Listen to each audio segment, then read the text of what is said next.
نبی اکرم صلی اللہ تعالی علیہ وآلہ وسلم نے ارشاد فرمایا میری ساری امت کو معافی مل جائے گی سوائے ان لوگوں کے جو اعلانیہ گناہ کرتے ہیں۔ یہ بخاری مسلم دونوں میں حدیث موجود ہے۔ جو اعلانیہ گناہ، جنہوں نے خود ساری دنیا کو گواہ بنا لیا، میں نے یہ بھی جرم کیا، یہ بھی کیا، یہ بھی کیا، یہ بھی۔ جب بندہ بہت زیادہ غافل ہو جاتا ہے پھر اعلانیہ گناہ کرنے لگتا ہے۔ ایک گناہ پھر اس کا اظہار گناہ۔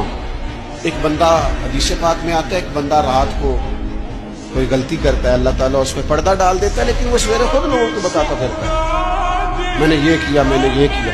جب آپ اظہار گناہ کرتے ہیں نا تو سامنے والا بھی دلیر ہوتا ہے، کہتا ہے اس نے کیا میں کر لوں گا تو پھر کیا ہوا۔ ہمارے علماء نے لکھا ہے کسی کی نماز قضا ہو جائے تو کسی کو بتائے نہ، قضا پڑھ ڈالے، اس کا جگہ جگہ ذکر نہ کرے۔ جب آپ کہیں گے نا میری قضا ہو گئی تو آپ کے ساتھ رہنے والا بچہ دوست سمجھے گا یار اس کی قضا ہو گئی ہے تو میری بھی ہو جائے۔